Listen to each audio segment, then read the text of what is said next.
Vamos ler 2 Timóteo, capítulo 2, a partir do versículo 3. O apóstolo Paulo fala aqui para Timóteo, ó, 2 Timóteo 2, versículo 3. Ele diz assim: Tu, portanto, suporta o sofrimento como um bom soldado de Jesus Cristo.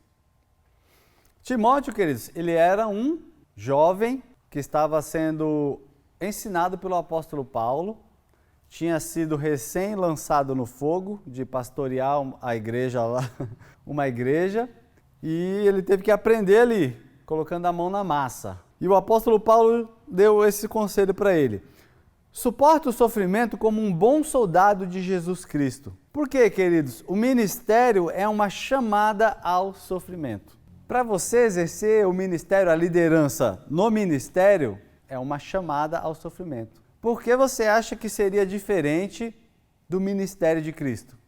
O seu?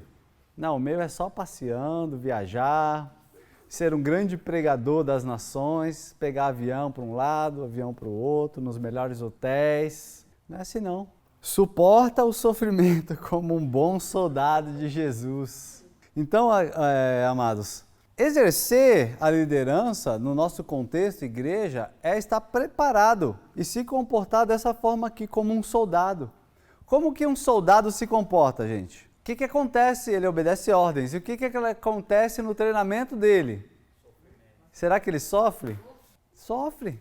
E a gente também vai sofrer em vários níveis durante o exercer da nossa liderança, o exercer desse ministério. O apóstolo Paulo já estava sendo bem claro com Timóteo aqui, falando para ele: chega de mimimi, suporta aí o seu sofrimento como um bom soldado de Jesus, porque quem não está disposto, querido, a sofrer, que não coloque a mão no arado.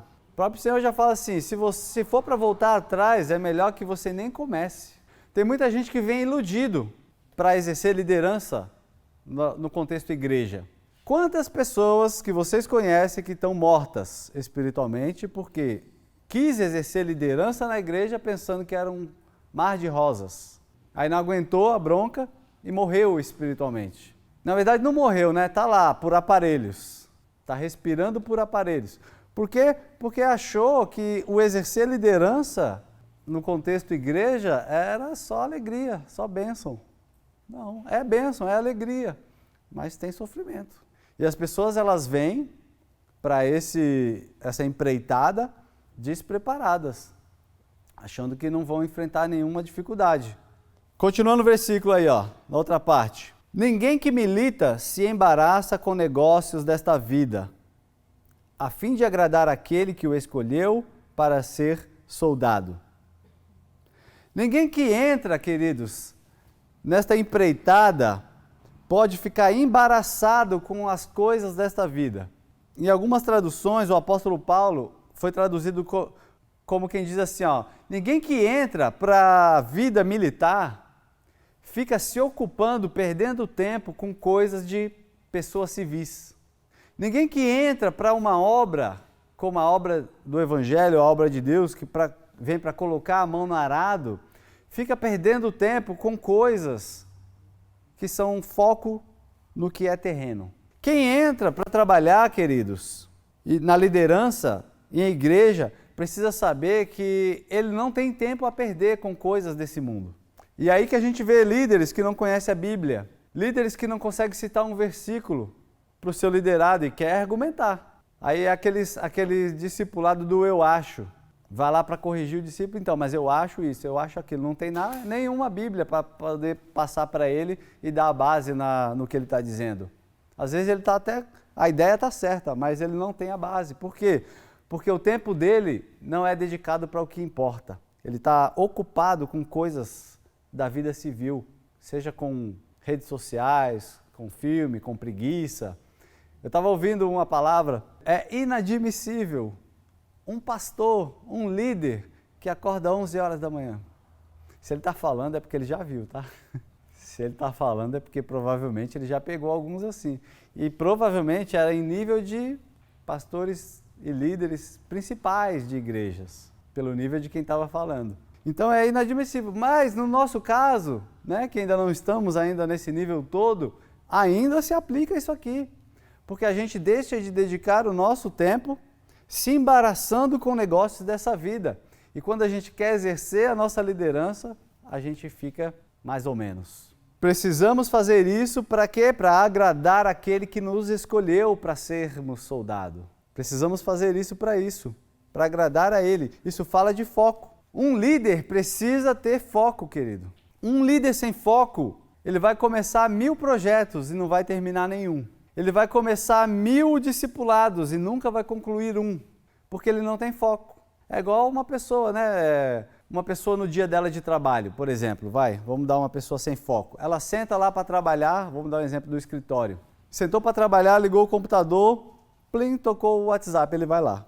Aí de repente, me lembrei que eu tenho que fazer um negócio aqui. Aí parou já o trabalho dele ali e foi fazer outra coisa. E ele vai o dia inteiro assim, sem foco. Quando chega no final do dia, o chefe dele vai pedir, cadê o trabalho que você deveria ter feito? Então, não deu tempo. Não, o tempo era mais que suficiente. Você que ficou perdendo tempo com coisas que não eram para ser perdida. Isso se traduz para a vida espiritual de muitos líderes na igreja no contexto mundo. Então, todo aquele que assume um ministério precisa estar focado em cumprir a vontade daquele que o comissionou. Foco. Liderança precisa de foco. Por que a gente precisa de foco? Falar de foco é como a gente falar de acertar um alvo. Se você não focar num alvo, você vai atirar para qualquer lado. E o que realmente você queria, você não vai acertar. Se você não focar ali, mirar, fechar até um olho se precisar, para você enxergar bem o alvo que você quer acertar nele, você vai errar o tiro. E você não vai ter êxito na sua liderança. Segundo o padrão do apóstolo Paulo aqui para Timóteo, um líder precisa de foco. Continuando no versículo, ele diz: e se um homem também luta pela vitória, não é coroado se não lutar legalmente. Algumas traduções estão dizendo do atleta aqui, né? Tem uma tradução que fala fala do atleta, que ele não será coroado se ele não disputar legalmente, de acordo com a lei. Vamos deixar essa questão do legalmente, vamos falar de uma característica de todo atleta. Qual é a característica mais comum de todos os atletas, queridos? Disciplina. Essa é uma característica comum dos atletas.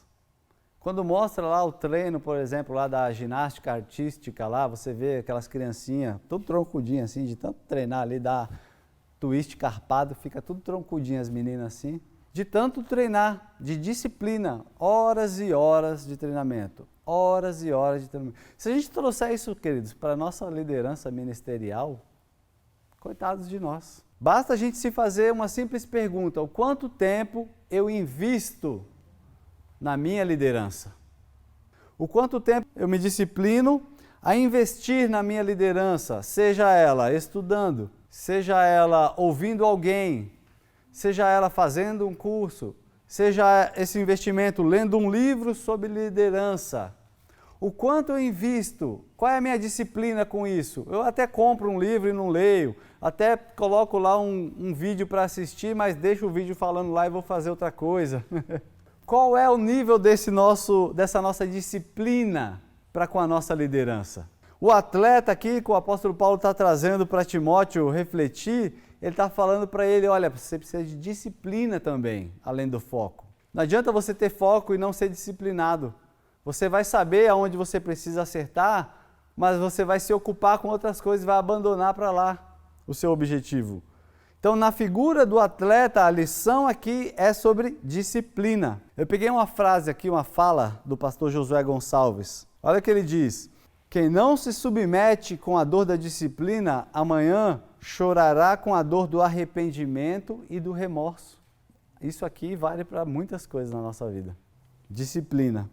Continuando o versículo 6, ele diz assim: o lavrador que trabalha deve ser o primeiro a participar dos frutos.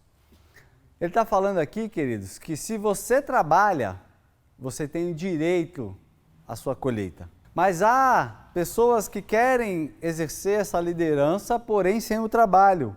E depois não sabe por que não tem o fruto, não sabe por que não tem a colheita. Ele diz assim que para o lavrador que está trabalhando, ele vai ser o primeiro a colher. Ele está ensinando o trabalho paciente. Quem trabalha poderá participar dos frutos, porém quem não trabalha não é digno de saciar-se dos frutos.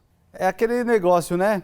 Uma fazenda, chegou a hora de colher lá para fazer a janta. Aí um vai lá pegar o ovo lá no galinheiro, o outro vai tirar um leitinho lá para fazer alguma coisa. Cada um vai para um lado, o outro vai colher lá na plantação e fica um bonito lá olhando. Na hora da mesa posta, da comida, queridos, ele não tem nenhum direito de ir lá. Mas a gente trazendo isso para a nossa vida, a gente espera ter esse direito muitas vezes.